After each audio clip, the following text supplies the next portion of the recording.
E imagine acordar um dia como o homem mais odiado da Rússia.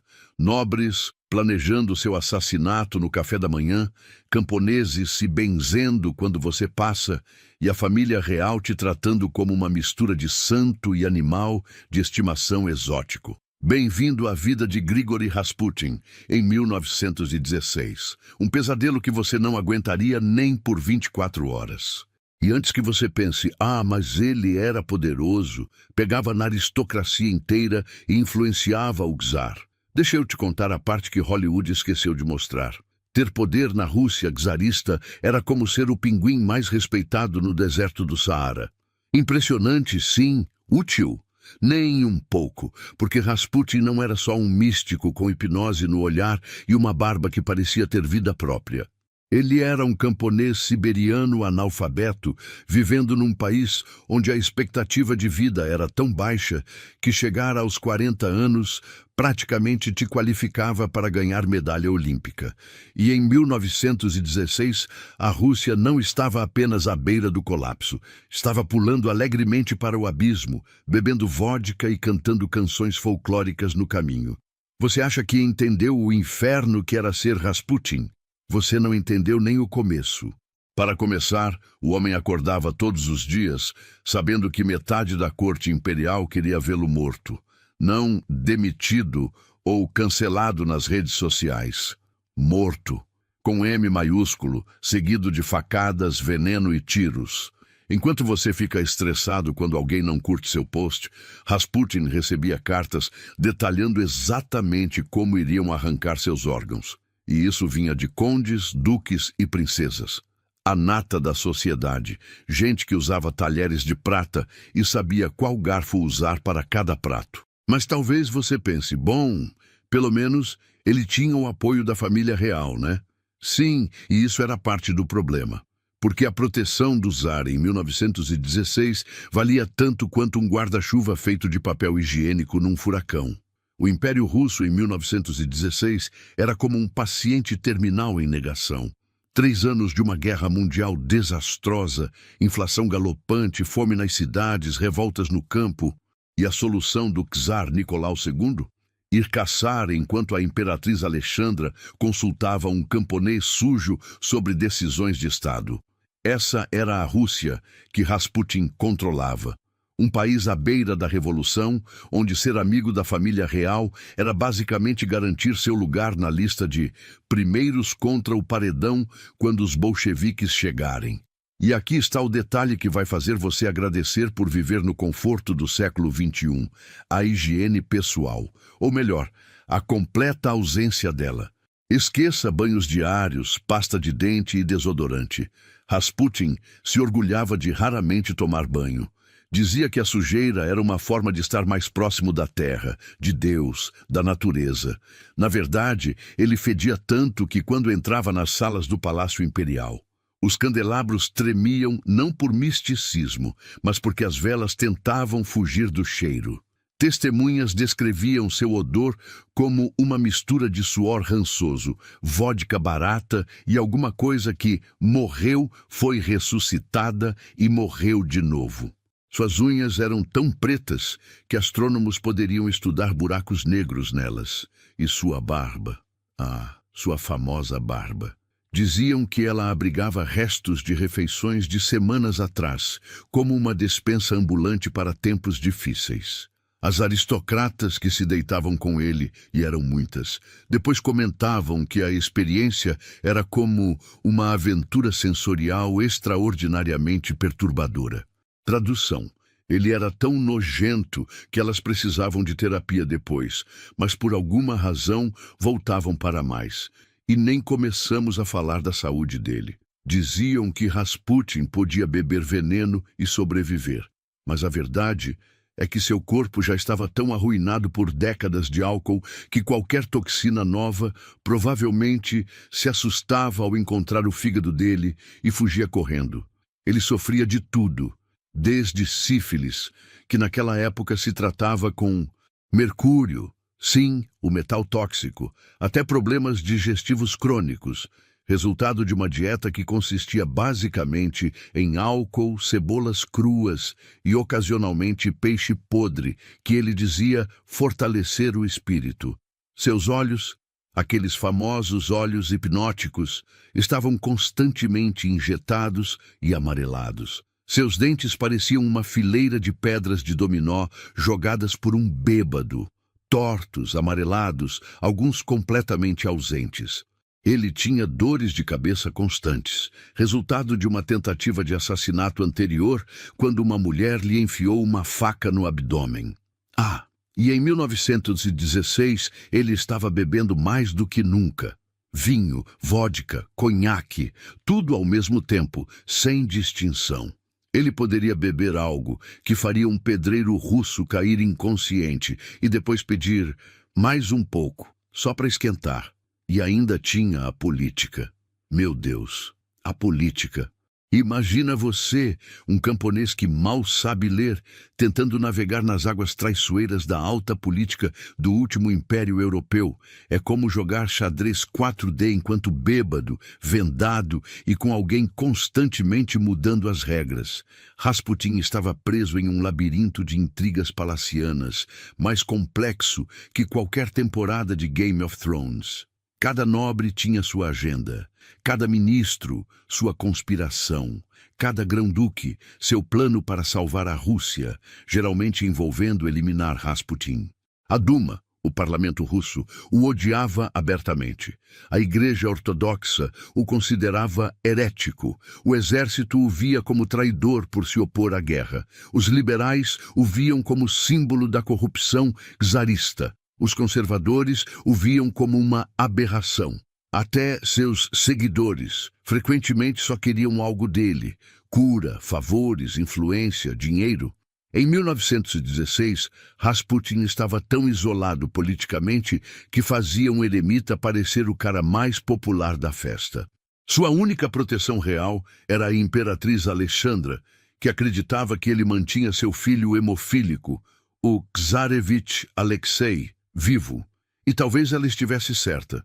Talvez Rasputin realmente tivesse algum poder místico.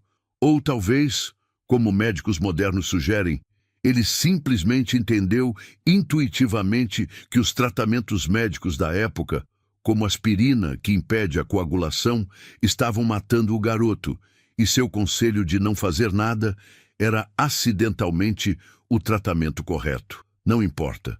O que importa é que, por causa dessa proteção, ele se tornou o para-raios perfeito para todo o ressentimento contra o regime czarista. Era assim que funcionava. A Rússia estava desmoronando, o czar era incompetente, a guerra estava sendo perdida, as pessoas estavam famintas, mas todos fingiam que a culpa era do monge louco que manipulava a família imperial. Era mais fácil culpar o camponês fedorento com a barba bizarra do que admitir a verdade. O sistema inteiro estava podre até o núcleo. E se você acha que pelo menos Rasputin se divertia com seu harém de seguidoras aristocráticas, pense de novo. As orgias de Rasputin não eram exatamente como os filmes mostram. Primeiro porque muitas aconteciam em um porão sujo de um prédio em Petrogrado, onde ele vivia quando não estava no palácio. E segundo, porque não eram exatamente orgias prazerosas, mas rituais religiosos bizarros, onde ele pregava que o caminho para Deus passava pela exaustão da carne. Em outras palavras, sexo para Rasputin era uma forma de pecar para depois se purificar, uma interpretação bastante criativa do cristianismo ortodoxo. E como seu ministério exigia que ele purificasse constantemente pecadoras aristocráticas, o homem praticamente trabalhava em turnos triplos. Aos 47 anos, com saúde debilitada por décadas de abuso, Rasputin estava literalmente se matando para manter sua reputação de insaciável. Relatos sugerem que ele usava tudo desde vodka até ervas folclóricas siberianas, tentando manter o equipamento funcionando. O místico todo-poderoso estava basicamente se entupindo de Viagra natural primitivo para não decepcionar sua congregação cada vez mais exigente. Imagine o estresse. Precisar performar sexualmente com várias mulheres por dia, enquanto aconselhava a imperatriz, esquivava-se de assassinos e ainda tentava parecer um homem santo. É como ser terapeuta, político e estrela pornô ao mesmo tempo, e falhar em todas as funções. E o pior, o homem não podia nem reclamar com ninguém. Não tinha amigos reais. Sua família estava distante na Sibéria. Cada confidente em Petrogrado poderia ser um espião, um assassino ou ambos. O homem mais poderoso da Rússia provavelmente era também o mais solitário. Quando ele não estava sendo místico, político ou amante, Rasputin estava bebendo. E quando bebia, falava. E quando falava, se enterrava ainda mais. Sua língua solta em tavernas e restaurantes fornecia munição constante para seus inimigos. Ele se gabava de sua influência sobre a família imperial. A imperatriz não faz nada sem me consultar. Insultava abertamente ministros e generais. Aqueles tolos de uniforme estão levando a Rússia para o abismo. E até fazia previsões apocalípticas sobre o futuro do império. Se eu morrer, o czar perderá sua coroa em 6 meses. Cada palavra dessas, pronunciada em estado de embriaguez, era cuidadosamente anotada e distribuída pela alta sociedade, reforçando a imagem de que ele era uma ameaça que precisava ser eliminada. E tudo isso acontecia enquanto o mundo literalmente desmoronava ao seu redor. 1916 não foi apenas um ano ruim para a Rússia, foi o início do fim. A Primeira Guerra Mundial havia se transformado em um moedor de carne para os soldados russos mal equipados e mal treinados. Inflação galopante tornava o dinheiro praticamente sem valor. Em Petrogrado, as pessoas faziam filas de até 12 horas para conseguir pão, frequentemente para descobrir que a padaria já tinha fechado. O descontentamento era tão palpável que você praticamente podia cortá-lo com uma faca, o que, coincidentemente, era exatamente o que muitas pessoas queriam fazer com Rasputin. E em meio a esse caos apocalíptico, o que fazia o czar Nicolau II? Estava no fronte, brincando de general, completamente alheio à realidade de seu próprio país desmoronando. Isso deixava Rasputin efetivamente como a figura mais influente da capital, e o alvo perfeito para todo o ódio, frustração e medo que permeava a sociedade russa. Então, quando um grupo de aristocratas finalmente decidiu que era hora de eliminar o monge louco de uma vez por todas, não foi apenas um assassinato político. Foi praticamente um ato de exorcismo nacional. A conspiração para matar Rasputin foi liderada pelo príncipe Félix Yusupov, jovem, rico, bonito e casado com a sobrinha do czar. Era também, provavelmente, bissexual e fascinado por Rasputin de uma forma que ia além do ódio político. A relação entre eles tinha camadas de complexidade que fariam Freud pedir um drink. Félix convidou Rasputin para sua mansão na noite de 29 de dezembro, 16 de dezembro no calendário russo antigo, prometendo apresentá-lo à sua bela esposa, Princesa Irina. O plano era simples e brutal: envenenar Rasputin com bolos e vinho contendo cianeto de potássio suficiente para matar vários homens, e se isso não funcionasse, atirarem nele. E aqui começa a parte que transformou Rasputin em lenda. O homem comeu os bolos envenenados, bebeu o vinho envenenado e nada aconteceu. Ele ficou sentado lá, comentando como o vinho estava doce mais, pedindo por mais, completamente imune a uma dose de veneno que deveria ter matado um cavalo. Após horas de espera agonizante, com Rasputin apenas ficando mais alegre e falante, um Yusupov em pânico desceu ao porão onde o entretenimento estava acontecendo. Pegou um revólver e atirou em Rasputin, a queima-roupa no peito. Rasputin caiu. Os conspiradores celebraram. Yusupov subiu para contar aos outros que a fera finalmente estava morta. Quando voltou para verificar o corpo, Rasputin estava vivo. Não apenas vivo, estava se levantando, olhos arregalados, espuma saindo da boca, parecendo um demônio saído diretamente do inferno. Ele atacou Yusupov, sussurrando: Félix, Félix, vou contar tudo para a imperatriz. O príncipe fugiu escada acima, gritando por ajuda. Os outros conspiradores desceram correndo e encontraram Rasputin tentando escapar pelo pátio coberto de neve. Atiraram nele novamente, e novamente ele caiu. Para garantir, espancaram-no com um porrete de ferro, amarraram seu corpo, enrolaram-no em um tecido e o jogaram no rio Neva congelado através de um buraco no gelo. A autópsia revelaria depois que, quando seu corpo foi encontrado dias depois, seus pulmões ainda continham água. Rasputin estava vivo quando entrou no rio. Ele morreu afogado. Foi preciso veneno, múltiplos tiros, espancamento brutal e afogamento para matar um homem de 47 anos com saúde debilitada. Não é de admirar que as lendas sobre seus poderes sobrenaturais persistam até hoje. O que Rasputin não previu, ou talvez tenha previsto perfeitamente, foi o que aconteceu depois. Exatamente como ele havia profetizado em suas bebedeiras, após sua morte, o Império Russo entrou em colapso total. Apenas 2 meses depois, em fevereiro de 1917, a Revolução estourou. O czar foi forçado a abdicar. A família imperial foi presa, e em julho de 1918, todos, o czar, a imperatriz Alexandra, suas 4 filhas e o pequeno Alexei, foram executados por um pelotão bolchevique em uma casa em Ekaterimburgo. Do assassinato de Rasputin à queda da dinastia Romanov foram apenas 18 meses. Do homem mais poderoso da Rússia ao homem mais morto da história, Rasputin conseguiu a façanha notável de morrer exatamente como viveu, de forma caótica, excessiva e completamente louca. Então, você ainda acha que conseguiria sobreviver sendo Rasputin em 1916? Vamos recapitular. Você teria que ser um camponês sem educação formal, navegando na corte mais sofisticada e traiçoeira da Europa. Teria que manter uma reputação de santidade, enquanto secretamente se entregava a todos os vícios possíveis.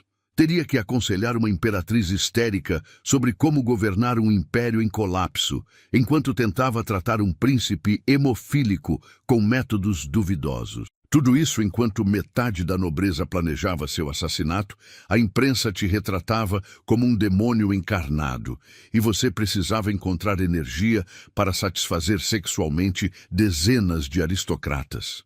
E se por milagre você sobrevivesse a tudo isso, ainda teria que enfrentar cianeto, tiros, espancamento e um mergulho no rio congelado. O mundo moderno tem seus desafios, com certeza. Trânsito, boletos, reuniões intermináveis no Zoom. Mas pelo menos ninguém está colocando cianeto no seu café enquanto você tenta manter um império em pé, usando apenas sua barba fedorenta e um olhar penetrante. Rasputin não foi apenas um homem, foi um fenômeno. O produto perfeito de um tempo e lugar específicos, onde a superstição e a política, o poder e a religião, a decadência e a miséria se encontravam em uma mistura explosiva. Ele foi o último místico da era imperial e o primeiro meme da era moderna. Sua história nos fascina não apenas pelo absurdo de sua morte, mas porque ele representa aquele raro momento histórico onde tudo está prestes a mudar para sempre. No próximo episódio, vamos explorar outro personagem que viveu no limiar entre mundos. Outro indivíduo que desafiou as probabilidades apenas para descobrir que o destino sempre cobra seu preço. Se você gostou desta viagem ao submundo da Rússia czarista em colapso, deixe seu like e se inscreva no canal. Compartilhe com aquele seu amigo que acha que é diferentão. Mostre a ele o que é ser realmente diferente em um mundo que não está preparado para você. E me conte nos comentários, se você pudesse voltar no tempo e dar um conselho para Rasputin, qual seria? Além de tome um banho, obviamente. A história continua para quem sobrevive. E por falar em sobrevivência, não perca nosso próximo vídeo. Assim era a vida em 1666. Por isso, você não sobreviveria ao grande incêndio de Londres. Spoiler: envolve ratos, queijo derretido e um padeiro muito azarado.